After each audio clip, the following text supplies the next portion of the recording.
Patok po ngayon sa mga netizen ang isang video vlog o vlog na pinamagatang Bekitaktakan. Sa nakakaaliw at madaling maunawaang paraan, tinalakay ang mga maling pananaw sa LGBT community. Saksi si Dano Tingkungko. Ang anak ko kasi mahilig maglaro ng manika at pambabaeng laruan. Bakla ba siya? Ay oo, pag naglalaro siya ng manika, magiging bakla siya. Pag naglalaro siya ng baril-barilan, magiging mamamatay tao siya. Pag naglalaro siya ng pating-patingan, ay! Kakainin ka niya. Rar! Ang sarkastikong sagot na ito, isa lang sa mga nakaaaliw na paraan ng paglilinaw ng isang video blog o vlog tungkol sa maling paniniwala ng marami sa pagiging lesbian, gay, bisexual at transgender o LGBT. Welcome to Bekitaktakan! Ang dami kayang bakla na ayaw sa manika. Mga bruskong bakla na kabog sa Chinese garter. Ang mag-stereotype ay very wrong. At marami pang nilinaw ang vlog host na siya ring bida sa Maxi the Musical na si J-Bot, tulad ng paniniwala ng ilan na ang pagiging bading ay isang phase lang na pwedeng mabago. Ay, true! Face lang talaga ito. Parang trending lang sa Twitter. Pag gusto mo maging lesbian, i-push natin yan. Gusto mo maging straight, push mo yan! Ang pagiging LGBT ay hindi choice. Marami nag-aral dito. Ang choice mo lang ay kung paano mo tatanggapin ang sarili mo ng buong buo. O kaya'y pwedeng gamutin. Ay opo, sakit po siya. Pwede po kayong uminom ng lagundi para mawala siya. Ayon po sa mga dalubhasa, hindi po sakit ang pagiging LGBT. May pagpapayo portion din sa vlog na seryosong kapupulutan ng aral ng mga magulang at iba pa. Okay lang maging bakla ang anak ko. Pero pwedeng hindi na lang siya magjowa. Ay, pwede po. Itrato nyo na lang po kaming halaman. Photosynthesis ng kailangan, dilig-dilig ng konti, tapos paaraw ng konti, fertilizer, pataba, carry na. Ako nga po gusto magpakasal sa kangkong eh.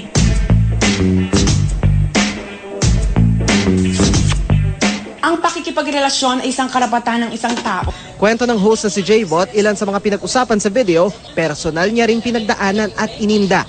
Minsan babatiin po kami ice tubig. Minsan babatiin po kami ng tubig. Ayun po, tas minsan itlog dito, natamaan po ako. Ayun po. Tapos ano mga sinasabi ng mga nambabato sa inyo? Ano po, salot daw po kami sa lipunan. Tapos minsan sinasabi nila, ang dudungis daw po namin, ang dudumi daw po namin. Sa ngayon, mahigit 35,000 views ang vlog na may mahigit 80 comments na karamihay papuri. Siguro po nagustuhan po ng tao yung video. Then, siguro natuwa din po sa mga jokes na sinabi ko. Parang ganun din po. Ang nasa likod ng produksyon, umaasang magiging epektibo ang estilo nila ng pagtuturo sa publiko gamit ang social media.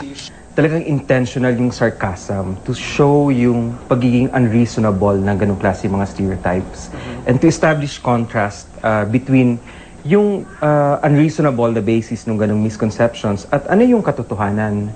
Pag pinag-uusapan natin ng LGBT, parang yan yung nag-emerge na language. At dahil nakakatawa siya at source of entertainment, yan din yung access point natin sa general public dahil dun sila familiar. Marami pa rin daw kasing dapat mabago sa pagtingin sa LGBT. Maraming nagbago. I mean, even yung fact na meron ka ng may husband's lover a few months ago at napag-uusapan yung same-sex relationship sa loob ng bahay, it's a radical shift in a way sa ating pamamaraan para pag-usapan ng homosexuality, ang LGBTs. Pero sa konteksto ng pamilya halimbawa, sa konteksto ng mga sa immediate natin na community, may mga borders pa rin tayong ini-impose. At yung mga borders na yan, I think, yun yung pathways ng discrimination, ng abuse. Ako si Dano Tingkungko, ang inyong saksi.